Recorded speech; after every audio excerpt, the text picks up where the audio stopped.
Baik, sudah cukup terang pernyataan dari Anies Baswedan untuk maju dalam pencapresannya di tahun 2024, dan langsung saja sore hari ini kita akan bahas lebih dalam bersama dengan narasumber yang sudah hadir bersama kami di iNewsroom sore hari ini. Yang pertama ada founder kolaborasi warga Jakarta Andi Sinulinga yang sudah bersama kami di studio iNews Tower sore hari ini. Selamat sore Bang Andi. Selamat sore Fani, selamat sore pemirsa semua. Tapi Bang Andi tidak sendiri pemirsa, kita juga ditemani saat ini ada politisi PDIP DKI Jakarta dan juga sekaligus anggota DPRD DKI Jakarta dari fraksi PDIP, Pak Gilbert Simanjuntak. Pak Gilbert sudah tersambung via sambungan Zoom. Selamat sore. Selamat sore Mbak. Baik. Dan kami masih agak kecil menunggu. di sini suaranya. Kenapa Pak? Agak kecil Suaranya kan? Agak kecil. Baik. Nanti akan kita benerin, betulkan kembali sinyalnya sehingga suaranya bisa lebih jelas. Tapi kami juga masih menunggu pengamat politik Henry Satrio via sambungan Zoom untuk bergabung bersama kami sore hari ini. Jadi saya langsung saja bahas bersama Bang Andi dan juga Pak Gilbert. Bang Andi, Pak Anies sudah terang-terangan walaupun memang di Singapura menyebut maju menjadi calon presiden 2024. Tapi kalau boleh tahu kenapa di Singapura, kenapa nggak di sini ngomongnya? Itu kan wartawan yang tanya. Jadi kalau kita lihat wartawan Reuters itu mempertanyakan tentang Anies terkait Jakarta. Wawancara biasa habis menerima fellow exchange dari Lee Kuan Yew ya. Habis itu ceramah di sana tanya wartawan. Di ujung biasa itu kan Fani wartawan tahu itu ditanya tentang itu karena dianggap ini ya tentu dia harus jawab siap itu. Kenapa harus dijawab tidak siap kan? Aha. Tapi kalau ditanya wartawan di Jakarta biasanya Coba cek lagi tuh, coba cek lagi. Dia katakan kan nanti ada waktunya, mungkin dia berpikir sekarang ini waktunya. Oke. Dan kebetulan waktunya pas yang tanya wartawan asing. Oh, oke. Kebetulan.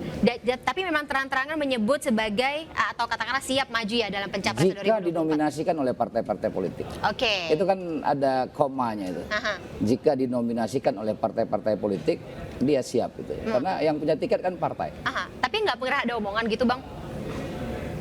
Antara Partai dengan Bapak? oh pasti ada itu urusan Anies Baswedan lah dengan partai-partai. Sudah ada yang berniat meminang?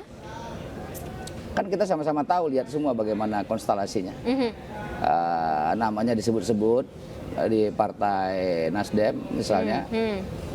Ada juga Pak Ganjar, ada Pak Andika Perkasa disebut-sebut. Itu yang nampak di ruang publik ya. Iya, Tapi yang di utama, belakang itu kita nggak tahu itu. Baik. Pak Gilbert, mungkin tanggapan Ya. Bapak dengan sudah terang-terangannya, sudah katakanlah cukup terbuka begitu. Pak Anies mengatakan ingin maju sebagai calon presiden 2024. Walau tadi katanya Bang Andi, kalau ada partai yang ingin meminangnya. Monggo Pak Gilbert. Baik. Ya. Saya juga agak terkejut ya, ada beberapa wartawan juga yang menanyakan sejak pagi mengenai hal itu karena belum ada satupun yang kemudian terang-terangan mengatakan maju capres begitu. Jadi ini pertama sekali ada yang mengatakan akan mau maju capres kecuali mungkin Pak Muhaimin Iskandar ya. Tetapi yang menarik adalah saat ini kan posisinya masih sebagai pejabat pemerintah dan belum ada satupun pejabat pemerintah yang terang-terangan mengatakan akan maju capres karena memang ada etika yang mesti kita jaga di situ. Kecuali dia incumbent, kemudian incumbent presiden mau melanjutkan itu sesuatu hal yang wajar. Tetapi pejabat pemerintah tingkat lokal yang kemudian atau yang bukan pejabat presiden yang mengatakan akan maju menjadi calon presiden itu belum ada satupun karena ada etika di mana dia masih menerima gaji, masih bertanggung jawab untuk lokal, lalu kemudian mau mengatakan maju karena pertanggungjawaban segala macam tentu kan mesti disusun ya, walaupun mungkin tidak ada lagi sekarang LKPJ gubernur, tetapi Jadi timingnya itu kurang harus tepat, jaga. Bang Gilbert? Secara etika kurang tepat. Oh, oke. Bang Andi, dibilang kurang tepat itu? Dulu Pak Jokowi juga masih gubernur, nyalon presiden. Oh, Etika apa itu? Bang, ada komparasi Bang? Dulu Membandingkan Pak dengan Pak Jokowi Jokowi ketika jadi gubernur? Hah? Etika apa Ada itu? periode, kemudian pendaftaran. Bahkan Pak dan Jokowi kemudian itu sesudah belum menghabiskan pendaftaran, masa jabatannya 5 tahun. Etika apa? Mau ada pakai periode standar etika apa? pendaftaran, Ada periode pendaftaran dari KPU yang kemudian diikuti dan sesudah lewat periode pendaftaran boleh deklarasi. Lo Anies bukan Jadi- deklarasi tadi itu. Gimana itu Ya, wawancara? terserah mau dikatakan tidak deklarasi, tapi kan Itu kita kan. mempersepsikan begitu, silahkan saja membela, mempersepsikan, tapi kita mempersepsikan hal seperti ini tidak selayaknya lah. Tetapi ya silahkan masyarakat menilai. Kalau Bang Gilbert menilainya tadi timingnya kurang tepat. Kurang etis. Kurang Karena ya masih ya sabar aja kan tinggal sisa sebulan.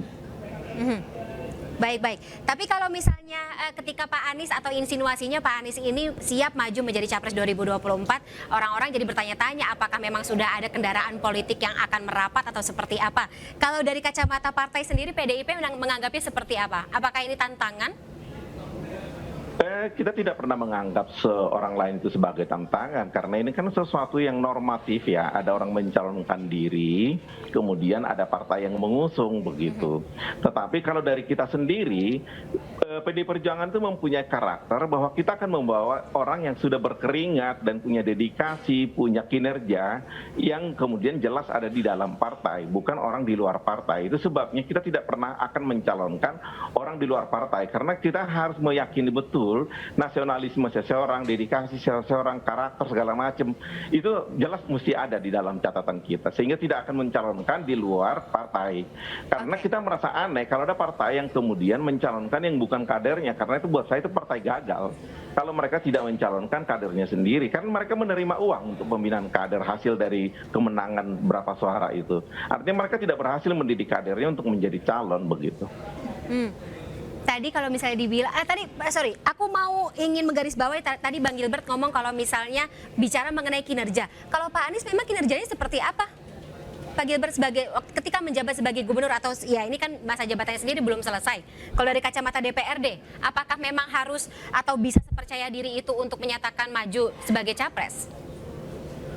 Bagaimana seseorang bisa mencalonkan diri itu akan dilihat orang kinerjanya selama jadi gubernur. Silakan kemudian masyarakat menilai dan kita akan dibuktikan nanti kalau kemudian ada partai politik yang mengusung, lalu kemudian di 2024 kita lihat. Saya sangat setuju Bung Anies maju. Tetapi itu akan lebih baik daripada kemudian tidak maju karena orang menjadi tanda tanya dan seakan-akan dizolimi padahal bukan karena itu. Bung Anies sendiri memang tidak pernah menjadi pengurus partai politik, tetapi kemudian mau menjadi dicalonkan partai politik kan sebenarnya aneh itu. Dan buat saya partai politik yang mengusung itu adalah partai politik gagal.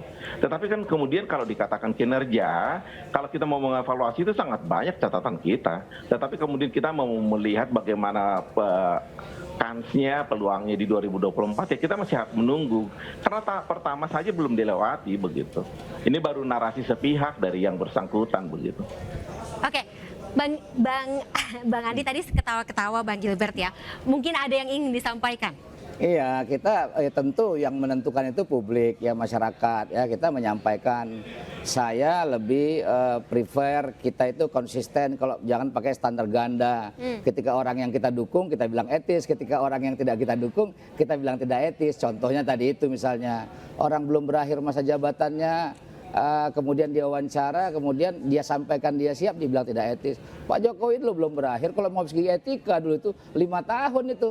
Dan bahkan Pak Jokowi itu menyampaikan bahwa dia akan 5 tahun, ternyata di jalan itu dia 2 tahun sudah maju itu kalau bicara standar etika. Tapi saya kira kawan-kawan itu tidak akan berani bicara untuk mengatakan Pak Jokowi tidak etis tuh. Dan saya kira publik juga tahu seperti itu. Publik bisa membaca ya, bisa seperti apa membaca. ya sikap-sikap. Saya harus Saya kira- klarifikasi masalah etika yang saya maksud. Masalah etika bukan masalah jabatan saja, tetapi periode pencalonan belum ada, itu yang saya maksud. Dan kemudian dia masih menjabat. Kalau Pak Jokowi dulu kan sudah jelas dimajukan oleh partai, ya kemudian sudah periode deklarasi. Baik. Bang Gilbert, Jadi kita ada tahan dulu ya Bang Gilbert. pemahaman yang harus jelas nih, jangan kemudian interpretasi sepihak. Baik, Bang Gilbert tahan dulu ya karena kita sudah memasuki masa atau waktu azan. Telah bergabung bersama kami juga saat ini pengamat politik Henry Satrio yang akan nanti meneruskan kembali dialog kita bertiga narasumber bersama kami di iNews Prime. Tapi pemirsa kita azan maghrib dulu untuk Jakarta dan sekitarnya.